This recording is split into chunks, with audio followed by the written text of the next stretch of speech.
Bom, olá pessoal, tudo bem? Vamos começar mais uma aula de Biologia D. Hoje eu vou dar a parte de tradução gênica, é uma parte também de Biologia molecular. Essa é uma aula bem interessante, mas a gente precisa saber dos conceitos que foram vistos nas últimas aulas, né, na aula 1 e na aula 2, principalmente a parte de transcrição, de replicação, DNA, RNA, dos nucleotídeos, de base nitrogenada, vai ser importante para a aula de hoje, que a gente vai acabar utilizando esses conceitos para a aula de tradução gênica. Mas caso vocês não lembrem, aí é só mandar uma mensagem no Google Classroom ou mandar um e-mail para que eu tire a dúvida de vocês, beleza? Então, começando a aula, com um pequeno resumo da aula passada, onde a gente falou um pouco sobre replicação do DNA e também de transcrição do RNA, do DNA em RNA. Bom, então, bem resumidamente, né, o que é a replicação? É a síntese de uma nova dupla fita de DNA. Então é importante a gente saber aqui, é uma síntese da nova dupla.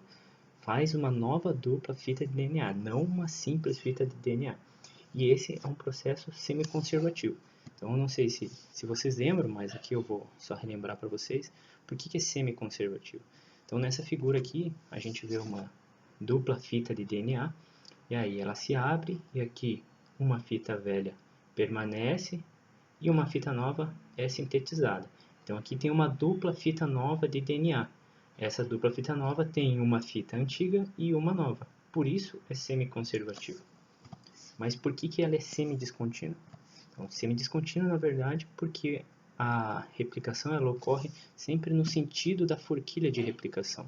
Aqui está a forquilha de replicação. Então, a gente vê aqui nessa flecha a direção da duplicação.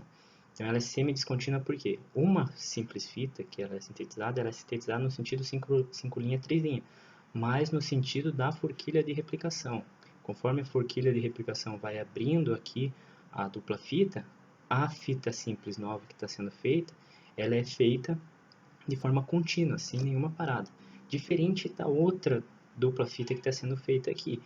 A fita simples, ela é feita nessa descontínua, ela é feita no sentido contrário à forquilha de replicação. Então ela vai da esquerda, aqui nesse caso, da esquerda para a direita. E aí ela precisa sempre sintetizar novos pedaços. Então o que a gente chamava lá, lembra de fragmentos de Okazaki. Aí ela vai precisar de outras enzimas para colocar os primers, os iniciadores, para começar um pedaço da fita, e precisa da ligase para ligar as fitas, os fragmentos de Okazaki. Então, por isso, um processo é semidescontínuo, porque uma fita é contínua, ela vai direto, ela vai sem pausa nenhuma, ela faz a dupla fita direto, no sentido da forquilha de replicação, e a outra é no sentido contrário à forquilha de replicação, então ela vai em pedaços, como se fosse em pedaços. Então, por isso, é descontínuo esse processo. E aí, o processo inteiro da replicação é semidescontínuo, porque uma é contínua e a outra fita é semidescontínua, ok? Outro aspecto importante aqui é que a replicação, assim como a transcrição, já vou adiantando, as duas ocorrem no núcleo da célula. Obviamente, se essas células têm núcleo, né? Diferente da tradução, que vai ocorrer no citoplasma. Então, a replicação ocorre no núcleo das células e, obviamente, ela produz DNA. E aí são sintetizadas duas fitas. Duas fitas são utilizadas, no caso, né? Então, são feitas duas duplas fitas, como a gente vê nesse exemplo aqui. Então, cada uma dupla fita origina duas duplas fitas. Mas ela utiliza as duas fitas. Então, por exemplo, aqui, ó. Aqui o que a gente vê é a dupla fita de DNA. Então, ela vai abrir essa dupla fita de DNA e aí vão ser utilizadas as duas fitas para fazer duas novas duplas fitas, ok? Isso é diferente da transcrição, que eu já vou falar depois. Então, a principal enzima utilizada é a DNA polimerase, mas a gente sabe que existem outras enzimas também, como a helicase, a topoisomerase, outras enzimas que são utilizadas na fita descontínua, como a DNA primase, DNA ligase. Então, a DNA polimerase é a principal enzima da replicação, mas tem outras também.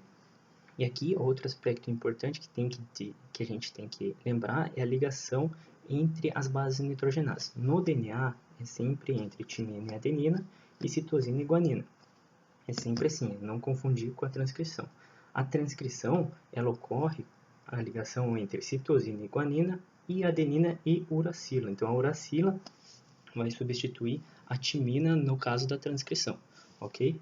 Então já que a gente começou a falar de transcrição, ela ocorre também no núcleo das células, né, igual a replicação. A principal enzima é a RNA polimerase e obviamente ela sintetiza RNA. Então ela sintetiza RNA a partir de uma fita de DNA. Então aqui é importante a gente saber que aqui a gente vê a dupla fita de DNA. Então quando essa dupla fita ela se abre, a RNA polimerase, que é a principal enzima da transcrição, ela vai usar só uma fita do DNA, que vai ser a fita molde ou fita ativa. A fita inativa ela permanece aqui. Ela vai ser utilizada depois, quando a RNA polimerase terminar a transcrição, e ela vai acendir a outra fita de DNA, formando a dupla fita de novo. Mas aqui na transcrição, ela só usa uma fita do DNA, e não as duas fitas, como no caso da replicação. Beleza? E aí, sempre lembrando, a ligação do RNA com o DNA, ela ocorre entre citosina e guanina e adenina e uracila. Se você viu no exercício uracila, provavelmente já é a transcrição. Mas também a gente vai ver isso na tradução. A uracila também está presente na tradução. Mas sempre no RNA, nunca no DNA, ok? E aí, começando a aula de hoje, né? O que é a tradução gênica? A tradução gênica ela pode ser sintetizada como a síntese de proteínas. Então, é o processo que faz proteínas no organismo. Então, a gente vê aqui a dupla fita de DNA, aí ocorre a transcrição, que gera um RNA mensageiro, e aí a tradução em uma proteína. Então, o que acontece? A transcrição, ela pega as informações do DNA, ou uma parte do DNA, que a gente chama de gene. Então, ela transcreve essa informação em forma de RNA mensageiro. E o próprio nome já diz, né? Ele é mensageiro porque ele leva uma mensagem do DNA. Então, ele está trazendo uma mensagem transcrita em forma de RNA, que depois ele tem que ser traduzido. Então, o DNA dá essa informação através dos pequenos pedaços do DNA, que a gente chama de gene. Esse gene é transcrito, então ele vai levar essa informação em forma de RNA mensageiro e posteriormente ele vai ser traduzido em uma proteína. Então a proteína é resultado da transcrição que vem através de informações cedidas pelo DNA. Basicamente isso é a síntese proteica ou tradução gênica, ok? Mas qual que é a importância da tradução gênica? Bom, primeiro a gente precisa ver aqueles conceitos básicos que nós vimos lá na primeira aula, que era um aminoácido. Então a gente vê aqui a estrutura química simples de um aminoácido. A gente vê o carbono alfa aqui com um grupamento R variável, um grupamento amino, um hidrogênio e um grupamento carboxilo. Então lembra que eu falei lá na primeira aula que esse grupamento R, esse radical, ele vai variar o seu tamanho. Então conforme ele varia o tamanho, vai variar o tipo de aminoácido que vai ser produzido. E aí lembra que eu falei que a junção de dois aminoácidos ocorre através da ligação peptídica? Então essa ligação peptídica aqui é importante porque ela liga dois aminoácidos ou mais. E aí a ligação contínua desses aminoácidos vai formar uma proteína. Então a gente vê aqui, por exemplo, a estrutura em hélice alfa de uma proteína com os seus aminoácidos ligados através das ligações peptídicas. Tá, mas enfim, qual que é a importância da tradução gênica? Então a tradução gênica, ela sintetiza proteínas. Essas proteínas são feitas de aminoácidos. Então imagine que o nosso corpo não tem uma proteína, por exemplo, a hemoglobina. A hemoglobina é uma proteína que que transporta oxigênio no nosso sangue. Imagine se não ocorre a tradução dessa hemoglobina. A gente não vai ter hemoglobina, não vai ter como transportar oxigênio. E aí imagine isso, que um organismo tem algum problema na síntese de algum aminoácido, e aí acaba causando um problema na síntese da proteína, porque um aminoácido diferente pode gerar um problema, uma doença num determinado organismo, ou na pessoa, né? Porque foi mal feita uma proteína, porque tinha um aminoácido no lugar errado, ou falta de um aminoácido. Então, por isso a importância da tradução gênica. A tradução gênica ela sintetiza proteínas, e essas proteínas têm que ser sintetizadas de forma correta. Caso isso não ocorra, pode estar algum problema, uma doença no determinado organismo. Beleza? Onde ocorre essa tradução gênica? Bom, então aqui é importante saber. A replicação do DNA ocorre no núcleo da célula. Isso a gente está falando para células que têm núcleo. A transcrição também ocorre no núcleo da célula. Agora, a tradução gênica não. O RNA mensageiro que é transcrito no núcleo da célula, ele sai do núcleo e vai para o citoplasma. E é lá no citoplasma que ele vai ser traduzido em proteína, porque é lá que estão as moléculas, as estruturas celulares que ele precisa para o RNA mensageiro ser sintetizado em proteínas, como o ribossomo, que a gente vai falar mais para frente. É importante a gente saber replicação e transcrição dentro do núcleo da célula, isso se a célula tiver núcleo, e tradução gênica ou síntese de proteína sempre no citoplasma da célula, ok?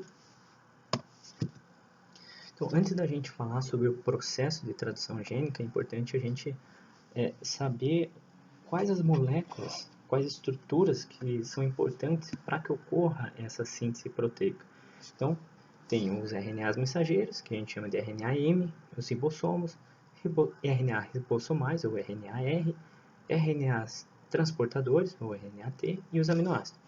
Primeiro, a gente vai falar dos aminoácidos, que a gente já conhece. Então, aqui existem uma lista de vários aminoácidos que a gente já conhece, que são 20 aminoácidos, né? Como eu disse lá na primeira aula.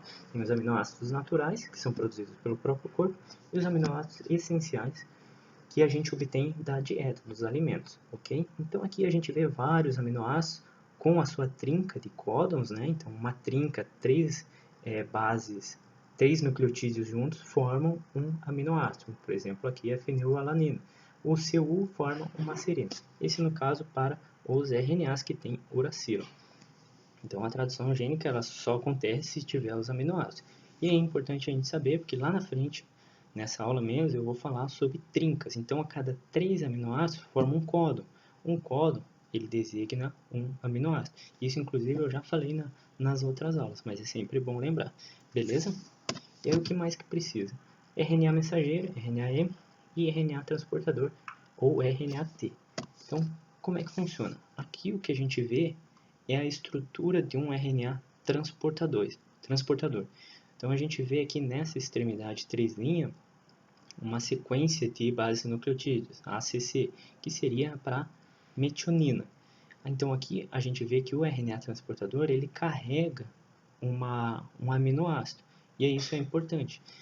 Além disso, na outra extremidade do RNA transportador, existe uma outra sequência de bases nucleotídicas, que a gente chama de anticódon.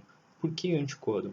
Porque o códon vai ser esse daqui, ó, no RNA mensageiro. Então a gente vê a fita de RNA mensageiro que foi transcrita lá atrás, dentro do núcleo da célula, no processo de transcrição. E aqui o que a gente vê, por exemplo, é um códon de início, o AUG. Esse códon de início ele vai ser correspondente ao anticódon que o RNA transportador possui. E esse RNA transportador possui também um aminoácido. Então, esse aminoácido aqui corresponde à ligação do anticódon com o códon do RNA mensageiro. Então, a função do RNA transportador é ligar, trazer, né, transportar esse aminoácido aqui com ele, nessa extremidade, e ligar o seu anticódon com o códon do RNA mensageiro. Ok? Outra parte que é importante também a gente ver são os RNAs ribossomais, que é RNA-R, e os ribossomos. Então, o que a gente vê aqui é um ribossomo com suas duas subunidades. Os RNAs ribossomais são estruturas que ajudam na formação dos ribossomos, juntamente com outras proteínas. E aí, falando especificamente do ribossomo, essa organela aqui, ele é formado por duas subunidades. Essa subunidade menor e a subunidade maior. A subunidade menor, ela é muito importante porque ela faz a ligação entre os códons do RNA mensageiro com os anticódons dos RNAs transportadores. Então ela precisa ter uma fidelidade muito alta, porque caso ocorra uma ligação aqui que não seja a ligação certa, pode causar algum problema na tradução. Mas a subunidade maior também é importante. Por quê? Porque ela faz a ligação entre os aminoácidos que estão vindo dos RNAs transportadores. Então, por exemplo, aqui tem um RNA transportador, aqui outro, e aqui estão os aminoácidos que estão ligados entre eles, e aí eles acabam se ligando através de ligações peptídicas. Então, ambas as unidades são importantes do ribossomo, beleza? Então, como que ocorre esse processo de tradução? Então, o processo de tradução ocorre quando o ribossomo ele se liga ao RNA mensageiro. E aí o que acontece? A tradução começa quando o ribossomo encontra esse códon de início, que é o AUG, que designa ao aminoácido metionina. Então, esse é o códon de início, o códon de start. Então, esse RNA transportador que tem a metionina aqui na sua extremidade, ele vai ligar o seu anticódon com o códon do RNA mensageiro. Então, ele vai entrar num sítio P, eles chamam de P aqui nessa estrutura, e um outro sítio, o sítio A, vai se ligar com um outro RNA transportador. Então acontece assim, entrou aqui um RNA transportador no sítio P, e aí entrou um RNA transportador no sítio A. Esse aminoácido que está no RNA transportador do sítio P vai se ligar, através de ligações peptídicas, com o RNA transportador que está no sítio A. Então aqui é uma fenilalanina. Então a gente vê que o ribossomo ele vai fazer com que essa ligação da metionina com esse RNA transportador se desfaça e haja a ligação peptídica entre a metionina e a fenilalanina do outro RNA transportador, ok? E aí o que acontece? O ribossomo ele vai andar 3 casas para a direita, uma trinca, né? Um códon. Então ele vai passar para cá, ó, GGC. E aí o que acontece? Esse RNA transportador ele sai do ribossomo e esse RNA transportador que estava no A vai para o P. Então a gente vê aqui que este agora está no sítio P ligado com fenilalanina e metionina. E aí chega outro RNA transportador carregando outro aminoácido, no caso aqui a glicina. E aí sempre com o anticódon ligando com o seu códon. E aí sim, eles tá aqui os dois, um no sítio P e um no sítio A. E aí o que a gente vê nessa imagem aqui à direita é o RNA transportador com a metionina e a fenilalanina. Ele se desliga do RNA transportador, isso quem faz é o ribossomo. Então, esses dois aminoácidos se ligam à glicina através da ligação peptídica e formou-se mais uma ligação peptídica, aumentando ainda mais essa cadeia. E aí o que acontece? O ribossomo se desloca e desloca 3 casas à direita. E aí esse RNA transportador se retira do sítio P, esse que está no sítio A vai para o sítio P, que a gente vê nessa imagem aqui. Então formou metionina, fenilalanina e glicina. A gente vê que um RNA transportador saiu e o outro agora está no sítio P. E aí o que acontece? Entra outro RNA transportador carregando seu anticódon correspondente ao códon do RNA mensageiro e carregando também um aminoácido, no caso aqui a arginina. E aí vai acontecer a mesma coisa que aconteceu nas etapas anteriores. Essa arginina vai se ligar com a glicina através de ligações peptídicas, aumentando a cadeia até formar a proteína. É importante a gente saber aqui que esse ribossomo ele vai parar a síntese proteica quando ele encontrar um códon de parada. São 3 códons de paradas que existem. Então, esses códons de parada, eles não designam, eles não se ligam, eles não codificam para nenhum aminoácido. Então, por isso eles são de parada. O ribossomo vai ver que não vai chegar mais nenhum aminoácido, e aí vai encontrar esse códon de parada. Quando ele encontra esse códon de parada, surgem então os fatores de liberação. Esses fatores de liberação eles vão abrir o ribossomo, e aí, então as duas somaridades se desfazem, né? Elas são abertas, sai também o RNA mensageiro e também a cadeia polipeptídica que se formou aqui, né? Com vários aminoácidos, ok? E aí depois continua a síntese proteica através do enovelamento da proteína e tudo mais. Mas isso daí seria assunto para outra aula. Então, por aqui acaba o processo de tradução. Então, pessoal, vou mostrar um vídeo para vocês bem didático. Ele está no YouTube e é só vocês procurarem lá também por tradução gênica que vocês vão achar vários vídeos, mas esse daqui eu gostei bastante, ó, que ele é bem simples, mas ele é bem didático. Ó, então o que a gente vê é o RNA mensageiro saindo do núcleo, né? Do núcleo celular para ser traduzido. Então aqui são as bases ribonucleotídeos deles. Daí a gente vê o ribossoma aqui com a subunidade menor e a subunidade maior. E aí ele mostra aqui de novo o RNA mensageiro, e aí chegam os RNAs transportadores. O RNA transportador com seu aminoácido, aqui o anticódon, né, que vai se ligar ao códon do RNA mensageiro. Aqui, então a gente vê um anticódon específico, e aí ó, a gente vê que as bases nitrogenadas aqui, o adenina, guanina, uracila, vai se ligar com o anticódon do RNA transportador.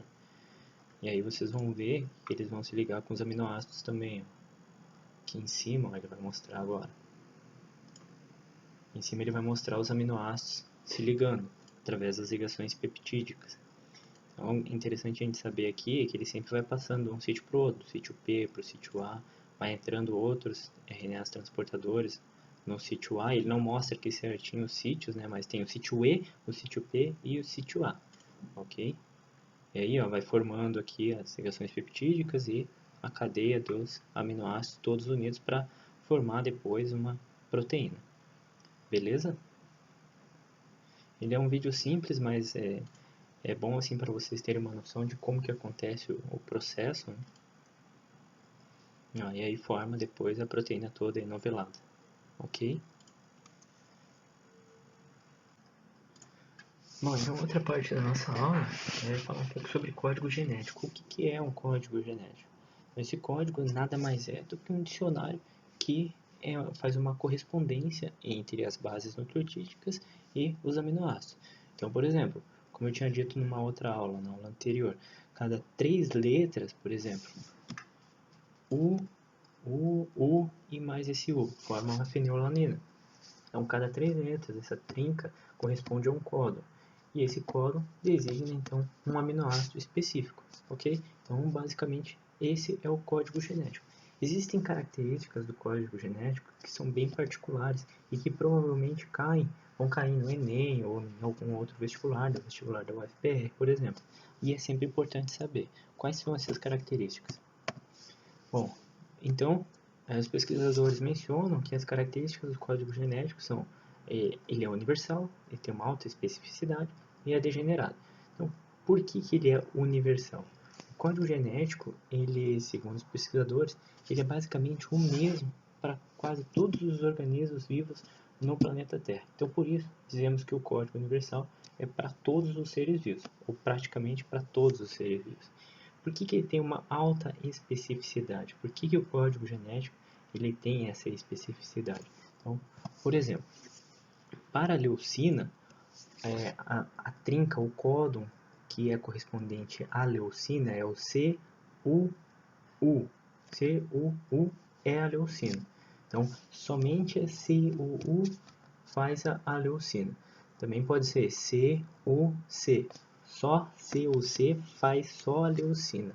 Ok? Então, é principalmente específico. Mas aí tem outra característica, degenerado. E aí a gente pode se confundir. Então, por exemplo, o UU dá a fenilalanina. Mas a fenilalanina, ela pode ser correspondente a uma outra trinca. Por exemplo, o UC também dá fenilalanina. Beleza? Então, por exemplo, uma trinca é específica para um aminoácido, mas o contrário não é verdadeiro. Então, por exemplo, o UU é fenilalanina, mas a fenilalanina também pode ter outra trinca, pode ter um outro códon. Por isso ela é específica e é degenerada. Entenderam? Ó, um outro exemplo. GUU dá uma valina.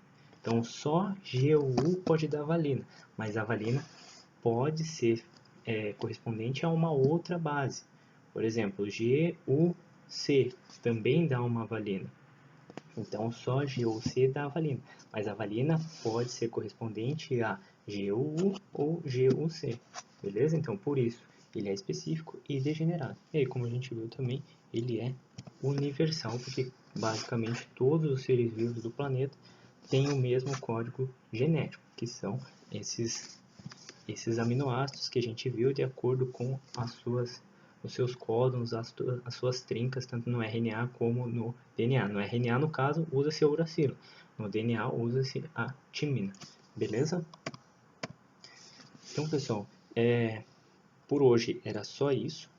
Essa parte da tradução gênica. Então, é importante vocês saberem sobre replicação, transcrição e tradução, essa parte de proteína, ligação peptídica, ligação entre as bases nitrogenadas e tudo mais, que provavelmente vai cair no vestibular, já que é um assunto em alta por causa do coronavírus.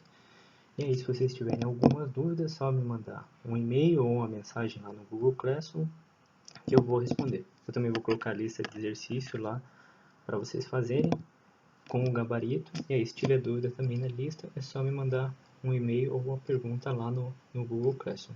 Beleza? Então, bons estudos para vocês e até a próxima aula.